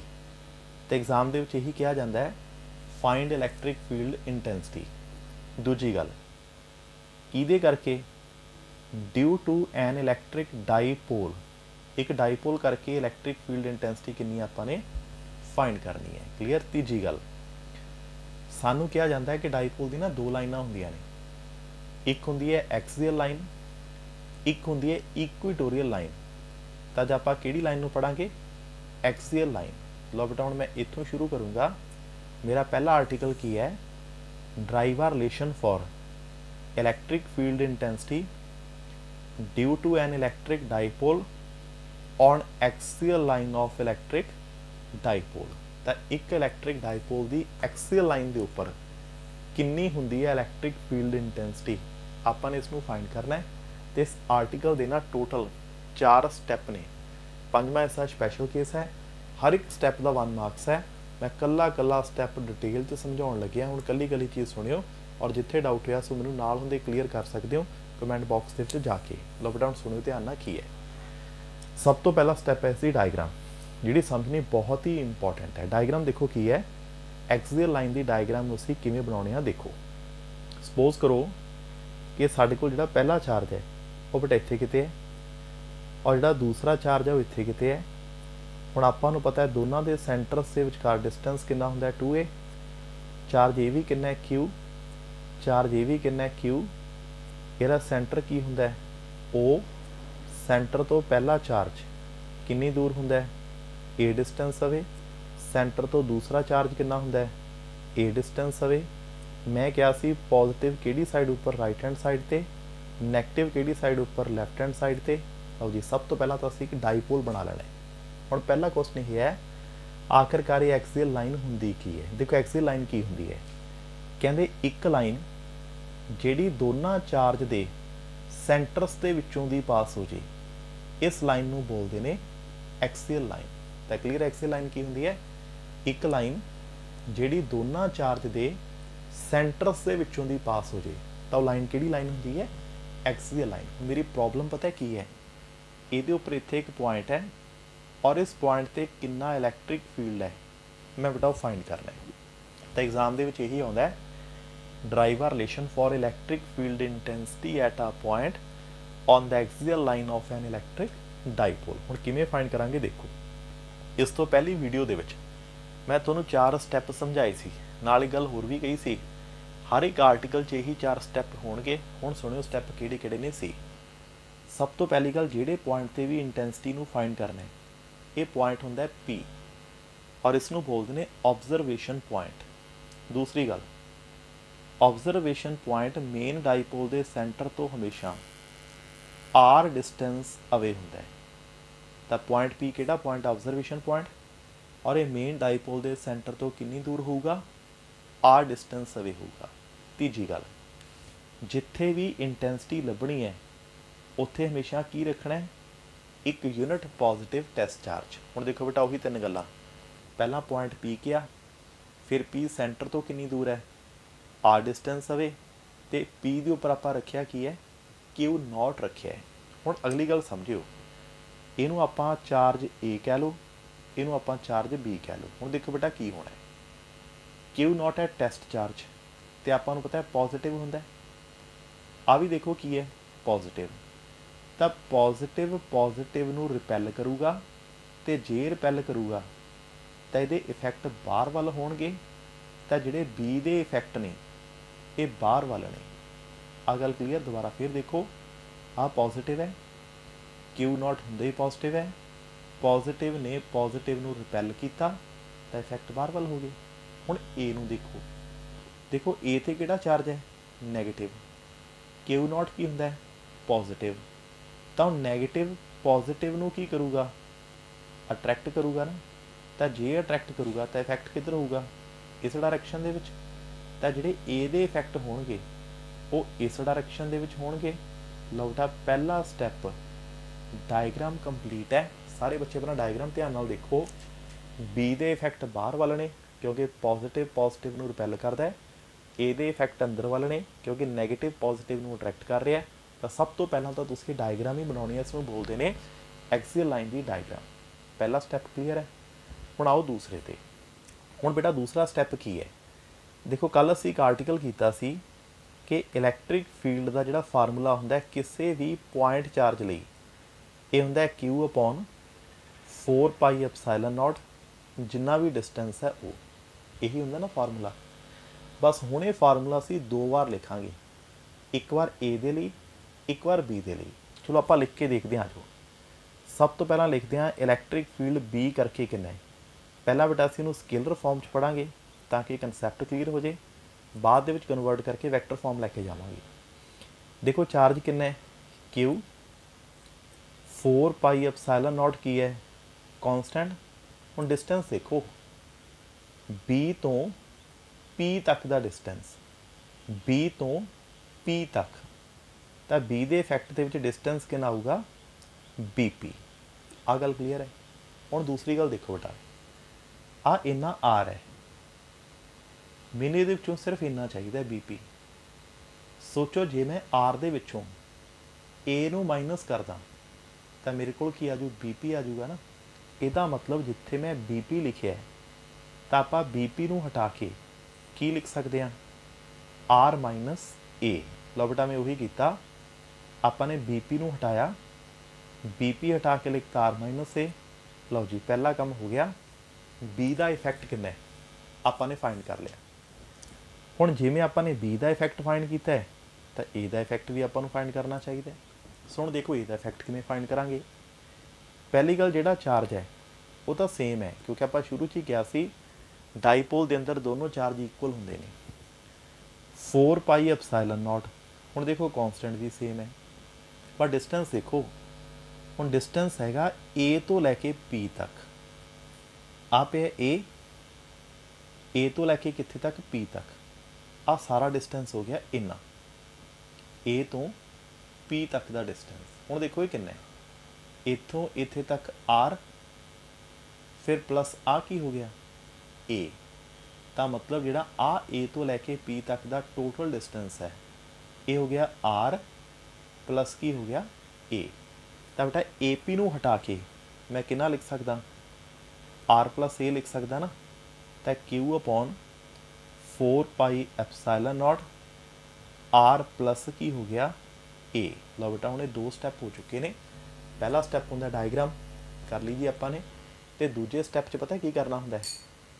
ਕੱਲੇ ਦਾ ਕਿੰਨਾ ਇਫੈਕਟ ਹੈ ਆਪਾਂ ਨੇ ਉਹ ਫਾਈਂਡ ਕਰਨਾ ਹੁੰਦਾ ਹੈ। ਹੁਣ ਦੋ ਸਟੈਪ ਪਏ ਨੇ ਸਾਹਮਣੇ, ਇਹਨਾਂ ਦੋਨਾਂ 'ਤੇ ਕੋਈ ਡਾਊਟ ਹੈ ਪੁੱਛ ਸਕਦੇ ਹੋ। ਕਲੀਅਰ ਹੈ ਤੱਕ? ਚਲੋ ਜੀ ਹੁਣ ਤੁਸੀਂ ਮੈਨੂੰ ਇੱਕ ਚੀਜ਼ ਸੋਚ ਕੇ ਜਵਾਬ ਦਿਓ। ਆ ਦੇਖੋ ਪੁਆਇੰਟ P ਹੈ, ਇਹਦੇ 'ਤੇ ਨਾ ਦੋ ਚਾਰਜਾਂ ਦਾ ਇਫੈਕਟ ਹੈ। ਇੱਕ A ਦਾ ਇਫੈਕਟ ਹੈ ਕਿ B ਦਾ ਇਫੈਕਟ ਹੈ। ਚਾਰਜ ਦੋਨੋਂ ਬਰਾਬਰ ਨੇ ਤਾਂ ਵੱਧ ਇਫੈਕਟ ਕਿਹਦਾ ਹੋਊਗਾ?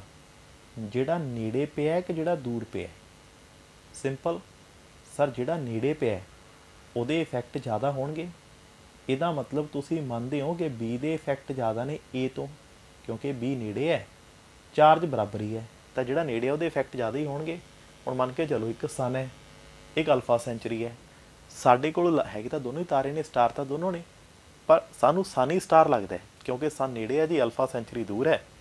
ਹੁਣ ਜਿਹੜਾ ਨੇੜੇ ਹੈ ਉਹਦੇ ਇਫੈਕਟ ਜ਼ਿਆਦਾ ਹੋਣੇ ਨੇ। ਸੋ ਹੁਣ ਜਦੋਂ ਵੀ ਅਸੀਂ ਕਿਤੇ ਨੈੱਟ ਫੀਲਡ ਲੱਭਣਾ ਹੁੰਦਾ ਹੈ, ਨੈੱਟ ਤਾਂ ਰੂਲ ਕੀ ਹੁੰਦਾ ਹੈ? ਸਟਰੋਂਗ ਦੇ ਵਿੱਚੋਂ ਵੀਕ ਨੂੰ ਮਾਈਨਸ ਕਰ ਦਿਓ। ਬਸ ਇਹੀ ਰੂਲ ਹੁੰਦਾ ਹੈ। ਸਟਰੋਂਗ ਦੇ ਵਿੱਚੋਂ ਵੀਕ ਨੂੰ ਕੀ ਕਰ ਦਿਓ? ਮਾਈਨਸ। ਕਿਵੇਂ? ਮੈਂ ਐਗਜ਼ਾਮਪਲ ਦੇ ਕੇ ਸਮਝਾਉਣਾ। ਮੰਨ ਲਓ ਇੱਕ ਬੱਚਾ ਇੱਥੇ ਖੜਾ ਹੈ, ਠੀਕ, ਇਹਨੂੰ ਇੱਧਰ ਨੂੰ ਖਿੱਚੀਏ 50 ਨਿਊਟਨ ਦੇ ਨਾਲ। ਅੱਛਾ ਬੇਟਾ ਇੱਧਰ ਨੂੰ ਖਿੱਚੀਏ 20 ਨਿਊਟਨ ਦੇ ਨਾਲ। ਹੁਣ ਤੁਸੀਂ ਮੈਨੂੰ ਦੱਸੋ ਨੈੱਟ ਫੋਰਸ ਕਿੰਨੀ ਹੋਊ? ਤਾਂ ਨੈੱਟ ਕਿਵੇਂ ਲੱਭੋਗੇ? ਸਟਰੋਂਗ ਦੇ ਵਿੱਚੋਂ ਆਪਾਂ ਵੀਕ ਨੂੰ ਕੀ ਕਰ ਦਾਂਗੇ? ਮਾਈਨਸ। ਤਾਂ 50 ਦੇ ਵਿੱਚੋਂ 20 ਕੀਤਾ ਮਾਈਨਸ, ਸਾਡੇ ਕੋਲ ਕੀ ਬਚਿਆ? 30 ਬਚਿਆ ਨਾ। ਸਟਰੋਂਗ ਦੇ ਵਿੱਚੋਂ ਵੀਕ ਮਾਈਨਸ ਕਰੋ। ਬਸ ਉਹੀ ਚੀਜ਼ ਇੱਥੇ ਹੈ। ਹੁਣ B ਸਟਰੋਂਗ ਹੈ, A ਉਹਦੇ ਕੰਪੈरेटिवली ਵੀਕ ਹੈ, ਸਾਨੂੰ ਨੈਟ ਫੋਰਸ ਚਾਹੀਦੀ ਹੈ ਤਾਂ ਅਸੀਂ ਸਟਰੋਂਗ ਦੇ ਵਿੱਚੋਂ ਵੀਕ ਨੂੰ ਕੀ ਕਰਤਾ ਮਾਈਨਸ। ਹੁਣ ਬੇਟਾ ਤਿੰਨ ਗੱਲਾਂ ਹੋ ਗਈਆਂ। ਸਭ ਤੋਂ ਪਹਿਲੀ ਗੱਲ ਡਾਇਗਰਾਮ ਹੋ ਗਈ, ਦੂਸਰੀ ਗੱਲ A ਦਾ ਇਫੈਕਟ ਤੇ B ਦਾ ਇਫੈਕਟ ਕਿੰਨਾ ਹੋ ਗਿਆ, ਤੀਜਾ ਨੈਟ ਇਫੈਕਟ ਕਿਵੇਂ ਲੱਭਣਾ ਹੈ ਸਾਨੂੰ ਉਹ ਕਲੀਅਰ ਹੋ ਗਿਆ। ਹੁਣ ਮੈਨੂੰ ਬੋਰਡ ਰਬ ਕਰਨਾ ਪੈਣਾ ਹੈ। ਸਾਰੇ ਬੱਚੇ ਇਸ ਦਾ ਇੱਕ ਸਕਰੀਨਸ਼ਾਟ ਲੈ ਲਓ ਤਾਂ ਕਿ ਇਸ ਤੋਂ ਬਾਅਦ ਆਰਟੀਕਲ ਜਦੋਂ ਕਾਪੀ ਤੇ ਉਤਾਰੋਗੇ ਤਾਂ ਉਤਾਰਨਾ ਈਜ਼ੀ ਹੋ ਜੇ। मैं थोड़े टाइम लिए इतने पॉज कर रहा। सो सारे बच्चे इसका एक स्क्रीनशॉट ले लो। हाँ जी, ले लिया स्क्रीनशॉट सारे ने। चलो बेटा हुण इसनूं रब करना पऊगा, बट ये आर्टिकल इत्थों ही अगे चलना है। हुण देखो अगे किवें चलूगा सी। हुण असीं इत्थे पहुँच गए जी कि नैट फील्ड पता किवें लभ्या जांदा है। तां नैट फील्ड लभण दा ये मैथड है कि नैट फील्ड किहदी इक्वल है, बी दा इफैक्ट किन्ना वो देखो, ए दा इफैक्ट किन्ना वो देखो, इन्हां दोनों दा आपस दे विच आपां की देखना है डिफरेंस। यही हुंदा है ना। अच्छा, दोनों की वैल्यू आपां ने कैलकुलेट की हुई है, देखो किन्नी सी, q upon 4 pi epsilon naught, B दे विच हुंदा सी आर माइनस ए स्केयर। अच्छा इहदे ते आ जाओ, ए दे विच किन्ना हुंदा सी q upon 4 pi epsilon naught r plus a दा होल स्केयर, क्योंकि फार्मूला की सीगा q upon 4 pi epsilon naught r दा स्केयर है। तो याद रखियो बीपी स्केयर एपी स्केयर वो सारे ते स्केयर आऊगा, चीज़ का ध्यान रखना है।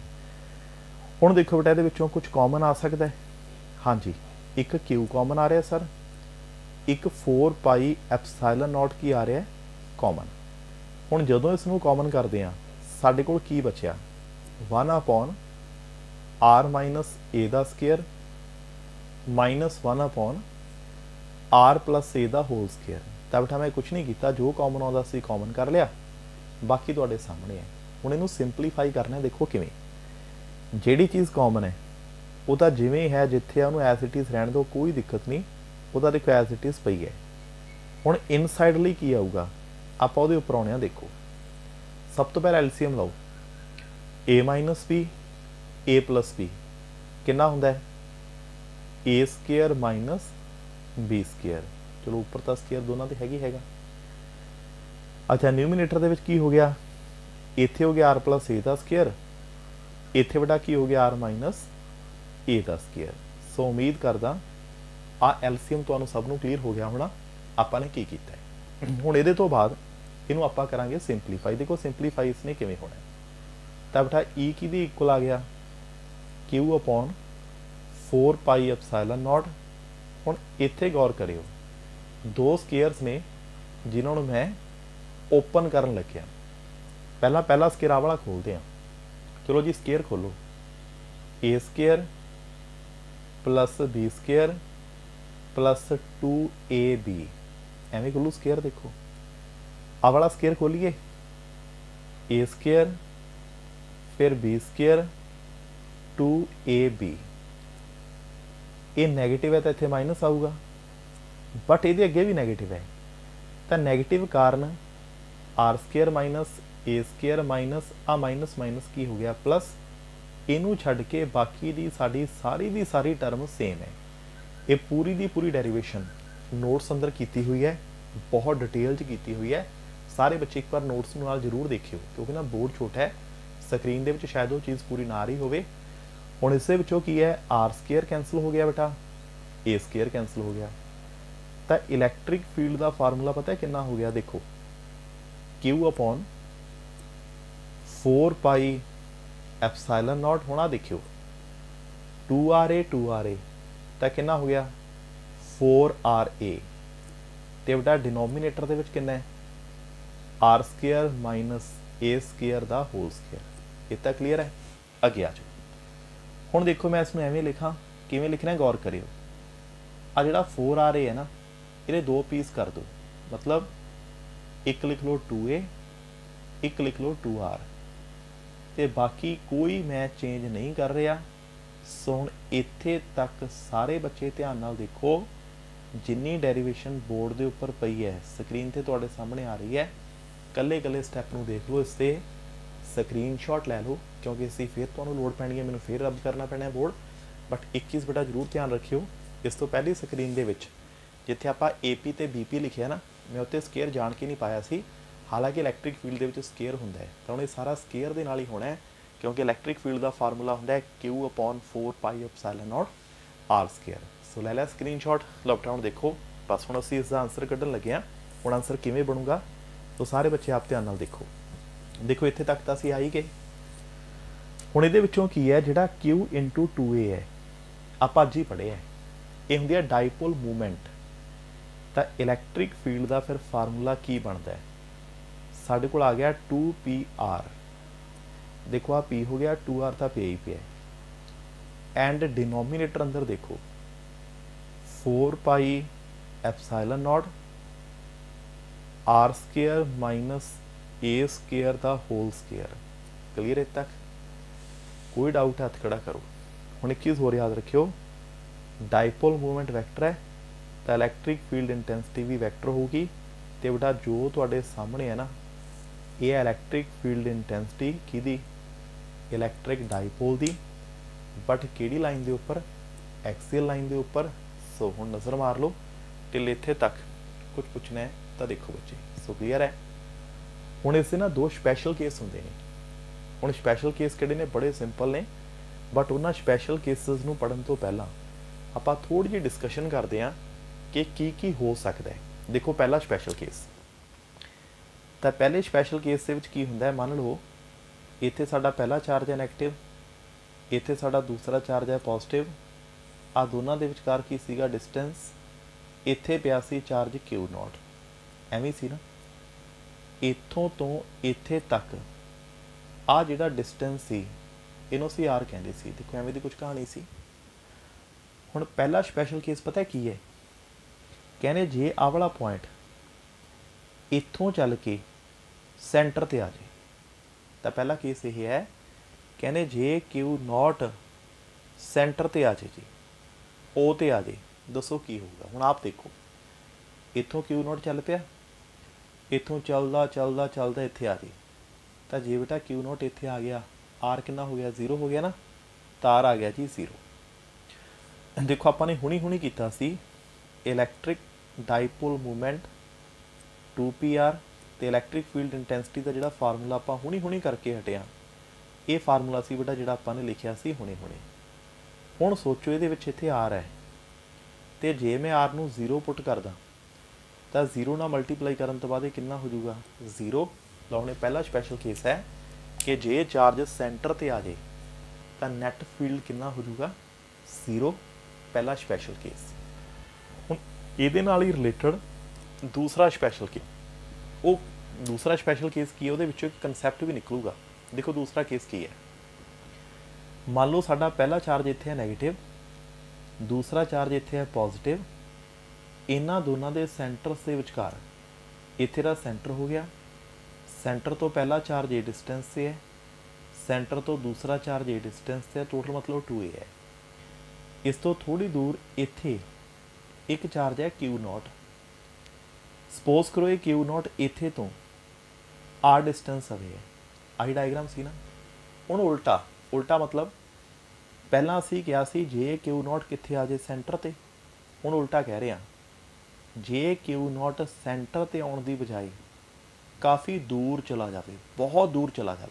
हुण सोचो जे Q0 दूर जाऊगा, R की वैल्यू की होगी, इनक्रीज़ होगी ना। बस यही दूसरा स्पैशल केस है, कहने जे पॉइंट P अवे चला जाऊगा, R की वैल्यू ग्रेटर हो जू A तो। क्लीयर? हुण जे बेटा मैं तो स्केयर करा, ਜਿਹੜੀਆਂ टर्म समॉल ਹੁੰਦੀਆਂ ने ਉਹਨਾਂ ਦੇ ਜਿਹੜੇ स्केयर ਹੁੰਦੇ ਨੇ ਇਹ ਹੋਰ ਵੀ ਸਮॉल ਹੁੰਦੇ ਨੇ। देखो किवें, मान लो मेरे को एक टर्म है 1/2, ये ਹੁੰਦੀ है 0.5। ਹੁਣ दसो जे मैं ਇਹਦਾ स्केयर करा 1/4 आ जू, ये हो जू 0.25। ਹੁਣ देखो स्केयर करन तो पहला सी इन्नी, बाद हो गई इन्नी, तो स्केयर करने नाल होर छोटी होगी ना। तो इत्थे A समॉल है, R ग्रेटर है, क्योंकि पॉइंट P बहुत दूर है। तो जे कोई टर्म समॉल है तो वो स्केयर तो होर भी छोटे हो जाते हैं। तो ਜਿਹੜੀਆਂ टर्म छोटियां ਹੁੰਦੀਆਂ ने ਅਸੀਂ ਉਹਨਾਂ ਨੂੰ ਕੀ कर ਦਿੰਦੇ ਹਾਂ, निगलैक्ट। बस यही साडा केस है। देखो किवें आपां ने कहा जी इलैक्ट्रिक फील्ड का फार्मूला की है, 1/4 pi epsilon naught 2p r ਤੇ डिनोमीनेटर अंदर की सी r square minus a square ਦਾ होल स्केयर। देखो यही सी ना। ਹੁਣ ਇਹਨੂੰ ਸਮਝਿਓ a स्केयर ਕੀ ਹੈ ਸਮੋਲ ਹੈ ਤਾਂ ਜਿਹੜੀਆਂ ਟਰਮ ਸਮੋਲ ਨੇ ਉਹ ਕੀ ਹੋ ਜਾਂਦੀਆਂ ਨੇ ਨਿਗਲੈਕਟ ਖਤਮ ਹੋ ਗਈ। ਤਾਂ ਹੁਣ ਸਾਡੇ ਕੋਲ ਬਚਿਆ ਕੀ ਸਾਡੇ ਕੋਲ ਇਹ ਬਚਦਾ ਹੈ 1/4 pi epsilon naught 2p r। आ देखो r स्केयर है पर स्केयर का फिर स्केयर है तो फिर r की पावर कितनी होगी 4। क्लीयर स्केयर का स्केयर हो गया ना। हुण देखो बेटा कुछ कैंसल होंदा है एक r कैंसल तो जे r कैंसल करा तो इत्थे क्यूब आ गया ना।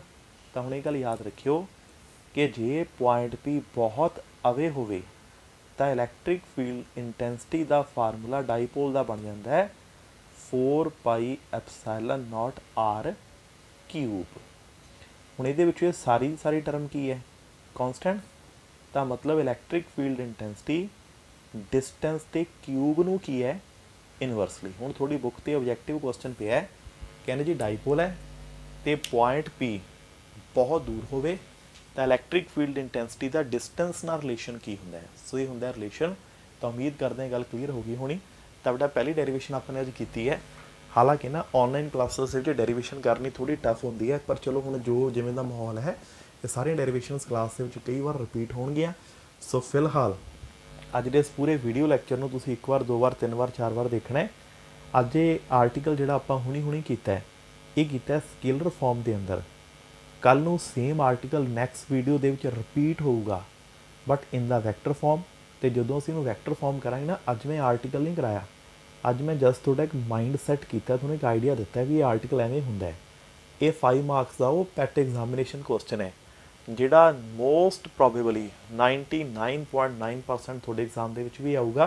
सो इस आर्टिकल नूं जिन्ना भी आपां कीता है तो अज मतलब मन के चलो 50 तो 60% 50 तो 60% मैं इस आइडिया दे चुके हैं। यदि कंप्लीट डेरीवेशन कल पहले 10-15 मिनट मैं दोबारा रिपीट करूँगा proper in the vector form. तो कल तक तुसी जिन्ना मैं अज करवाता इत्थे तक के कंसैप्ट क्लीयर रखियो। सो बेस्ट ऑफ ऑक पढ़ते रहो। अच्छा बेटा एक चीज़ होर कि ना लॉकडाउन के अंदर मैनूं लगता है पता नहीं क्यों कि बच्चे ना थोड़े पैसिव हो चुके हैं तो अपने अंदर एक एक्टिविटी लैके आओ एक्टिव हो जाओ थोड़े जिहे हुण क्योंकि मैनूं उम्मीद है कि बहुत छेती तुहाड़ियां क्लासेस स्टार्ट होने वालियां ने। रब मेहर करे तो दिन छेती आवे ताकि तुहाडी जिहड़ी प्रॉपर स्टडी आपां उसनूं कंटिन्यू कर सकीए। So thanks all.